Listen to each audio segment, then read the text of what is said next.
Hi hello నమస్తే welcome back to our channel. అందరూ ఎలా ఉన్నారు? బాగున్నారా? నేనైతే చాలా బాగున్నాను. ఇవాళ ఒక యూస్ఫుల్ ఇన్ఫర్మేటివ్ వీడియోతో మీ ముందుకు వచ్చేసాను. సో చూస్తున్నారు కదా, నేను తీసుకున్నాను సోంపు, వామ అండ్ జీలకర్ర అనమాట. సో ఈ మూడు ఈక్వల్ క్వాంటిటీలో అన్నీ హాఫ్ కప్ తీసుకున్నాను అనమాట. సో ఇవన్నీ యూజ్ చేసేసి మనం ఇప్పుడు ఒక డ్రింక్ అయితే రెడీ చేసుకోబోతున్నాము. సో ఫస్ట్ అయితే స్టవ్ మీద ప్యాన్ పెట్టుకొని సోంపు, వామ అండ్ జీలకర్రని ఈ మూడు వేసి డ్రై రోస్ట్ అయితే చేసుకోవాలన్నమాట. ఎలాంటి ఆయిల్ కానీ ఏది యూజ్ చేయొద్దు, జస్ట్ డ్రై రోస్ట్ చేసుకొని పక్కకు పెట్టుకోవాలి. యాక్చువల్గా మన శరీరంలో పేరుకుపోయిన ఈ బ్యాడ్ కొలెస్ట్రాల్ ఏదైతే ఉందో, సో ఆ కొలెస్ట్రాల్ని బయటికి పంపించడానికి, వెయిట్ లాస్ అవ్వడానికి సోంపు కానీ, జీలకర్ర కానీ, వాము కానీ చాలా బాగా ఉపయోగపడతాయి అన్నమాట. సో మన వెయిట్ లాస్ అయ్యి మనం సన్నగా కావడానికి కూడా ఇది చాలా బాగా పనిచేస్తుంది.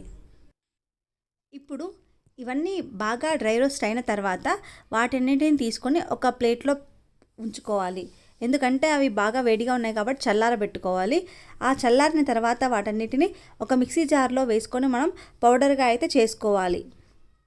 ఈ విధంగా చేసుకున్న పౌడర్ని ఒక డబ్బాలో ఉంచుకొని ఎయిర్ టైట్ పాత్రలో ఉంచుకొని నిల్వబెట్టుకోవచ్చు అనమాట.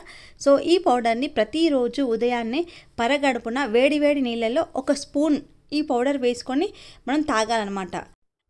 లేదా బాయిలింగ్ వాటర్లో మనం ఒక టీ స్పూన్ ఈ పౌడర్ వేసి బాగా మరగబెట్టిన తర్వాత వడపోసుకొని తాగేయచ్చు అనమాట. సో మనకి ఏ విధంగా వీలైతే ఆ విధంగా చేయొచ్చు. ఈ విధంగా చేయడం వల్ల మన కడుపులో పేరుకుపోయి ఉన్న ఈ బ్యాడ్ కొలెస్ట్రాల్ ఏదైతే ఉందో అదంతా క్లియర్ అవుతుంది. కానీ ఇదంతా ఒకే రోజులో అయితే ఏం జరగదు, టైం టేకింగ్ ప్రాసెస్ అనమాట. దాదాపు మనము ఒక నెల కానీ అంతకన్నా ఎక్కువ కానీ చేస్తూ ఉంటేనే మనకు రిజల్ట్ అనేది తెలుస్తూ ఉంటుంది. మనం ఇలాంటివి ఏవైనా సరే వెయిట్ లాస్కి సంబంధించినవి కానీ, కొలెస్ట్రాల్ తగ్గించుకోవడానికి కానీ ఏమైనా ప్రయత్నం చేస్తూ ఉంటే కనుక మనము ఎప్పుడైనా సరే ఏదైనా స్టార్ట్ చేసే ముందు మనం వెయిట్ చూసుకోవాలి. ఆ తర్వాత అట్లీస్ట్ ఒక 1 మంత్ తర్వాత కానీ లేదా 2 వీక్స్ తర్వాత కానీ మన వెయిట్ చెక్ చేసుకోవాలన్నమాట.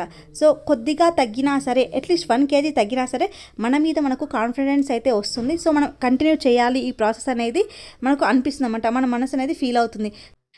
చూస్తున్నారు కదా, ఈ విధంగా పౌడర్గా వచ్చిన దాన్ని ఒక ఎయిర్ టైట్ డబ్బాలో వేసి ఉంచుకోవచ్చు. మనం దాదాపు 15 రోజుల నుంచి నెల రోజుల వరకు నిల్వ ఉంచుకోవచ్చు అనమాట. సో ఎప్పటికప్పుడు ఫ్రెష్గా చేసుకున్నా సరిపోతుంది.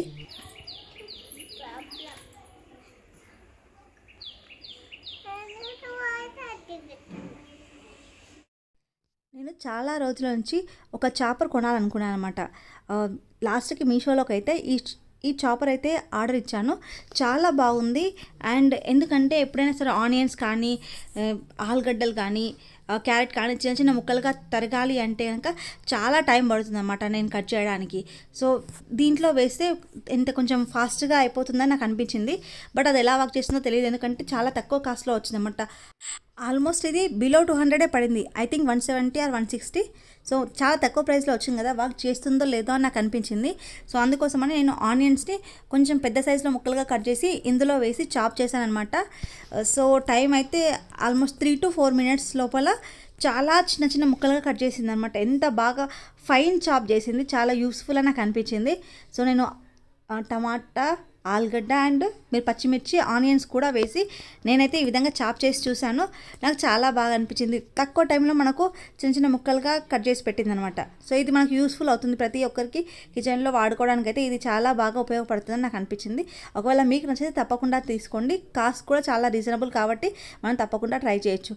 ఒకేసారి పెద్ద పెద్ద సెట్స్ తీసుకునే కంటే ఈ విధంగా చిన్న చాపర్ అయినా సరే మనకు యూజ్ అయితే సరిపోతుంది కదా.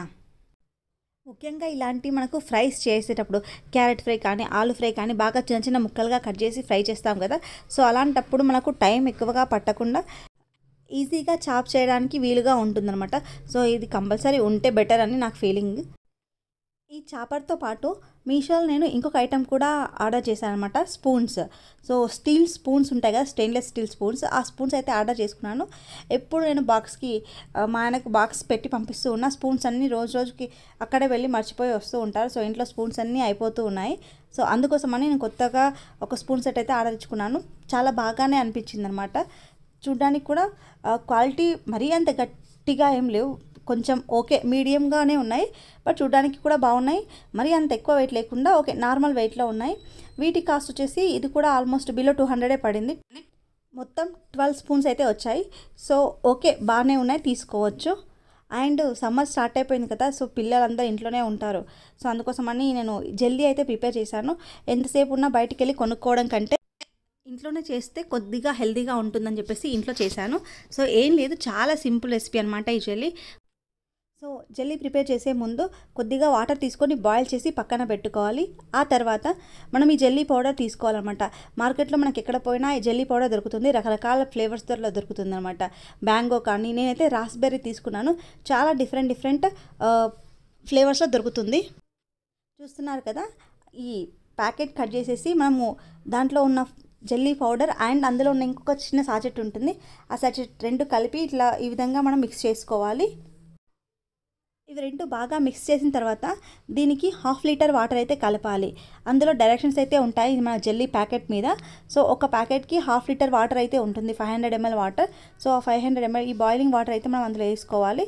సో వేసుకొని బాగా కలుపుకోవాలి.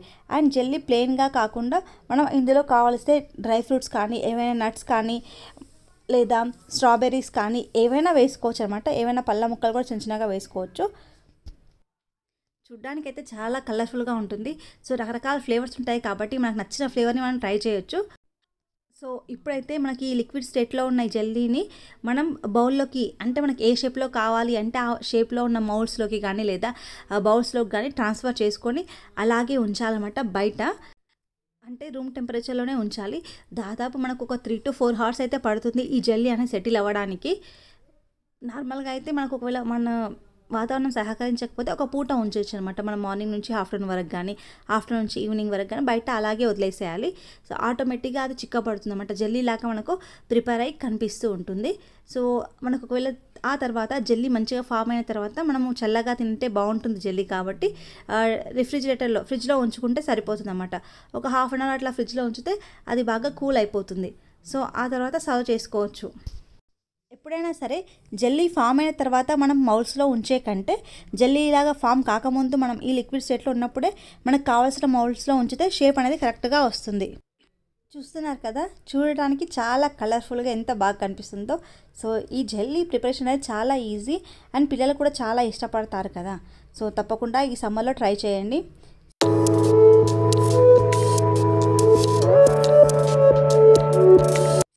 సో ఇదండి ఈరోజు మన వీడియో. ఐ హోప్ ఈ వీడియో మీకు ఉపయోగపడుతుందని అనుకుంటున్నాను.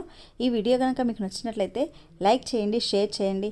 ఎవరైనా మన ఛానల్ని మొదటగా చూస్తూ ఉంటే కనుక తప్పకుండా మన ఛానల్ని సబ్స్క్రైబ్ చేసుకోండి. Thank you.